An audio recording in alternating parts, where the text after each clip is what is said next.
y'all, and welcome to part 4 of our Pro Metabolic Workout series. This is going to be a full body workout, and it is made specifically for if you are looking to start working out about 3 times a week. You can do the upper and the lower, and then you can do this full body workout to make sure you are hitting each muscle group at least 2 times. But that being said, if you want to start out working out 4 times a week, I encourage y'all to use those first 2 workouts as templates, going through them 2 times, maybe just subbing out some of the movements for other movements in the same movement patterns.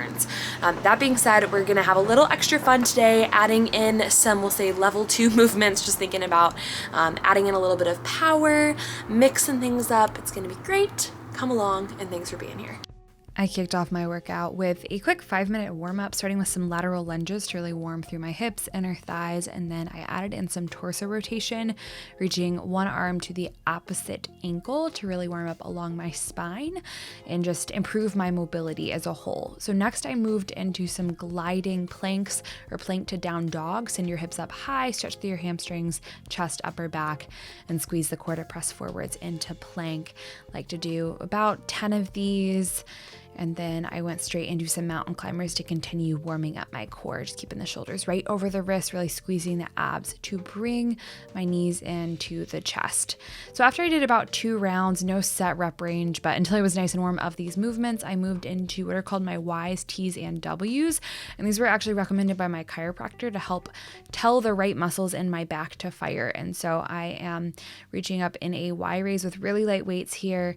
Then I'm taking it to a T. Looks very much like a lateral raise is a lateral raise, but really focusing on squeezing through the back. And then lastly, we have the W. So you're going to keep your elbows in and you squeeze your back muscles to pull the elbows back. And just a nice contraction there, continuing to warm up the body.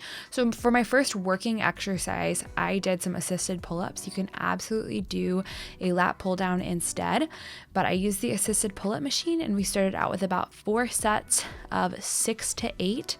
I did one kind of warm-up set at the beginning of about 10 repetitions, and then I gave myself a little less assistance for my working sets, getting my back nice and warm so that I protect myself moving into this next exercise, which is combining our squat and our vertical push. It is a push press, so we're sinking into the hips and using that lower body to help drive weights up overhead, tight core all the while here, and you're really working those shoulders, really working all the muscles in your legs. You can, of course, do a squat to a shoulder press or break up those movements.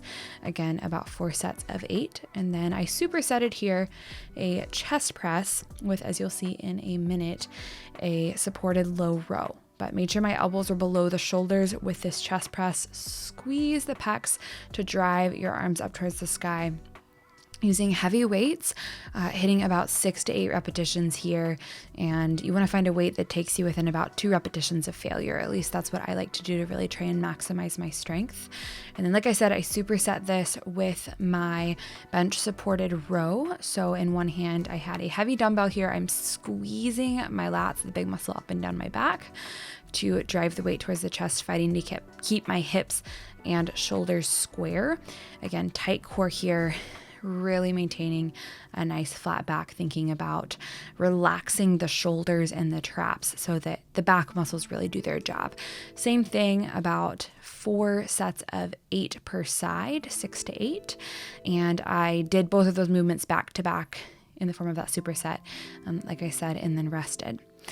Next up, I did some Bulgarian split squats. Now you can absolutely do a lunge instead, but these are brutal and a nice kind of burnout movement through the glutes and the hamstrings when you're trying to be efficient. So I put my foot on the bench and then you kind of hop forward into a lunge position, and really hinging forwards is actually key here to maximize the burn. You can see I'm feeling it. Maximize the burn through the glutes and the hamstrings as opposed to the quads.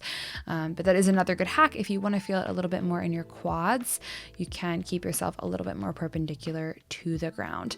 So with this, I just did 3 sets of 8 per side. And I kept this workout, again, pretty efficient, especially for full body. Overall, it took me about an hour, but I ended with my hinging pattern of movement in the form of a kettlebell swing just to get my heart rate up a little bit, add some spice to life, but bend your knees as you send the hips back, finding a nice flat back, shoulders down, parallel with the hips, squeeze through the glutes, the hamstrings, and the abs to bring the kettlebell up in front of you. Again, I did about 3 sets of 10 to 12.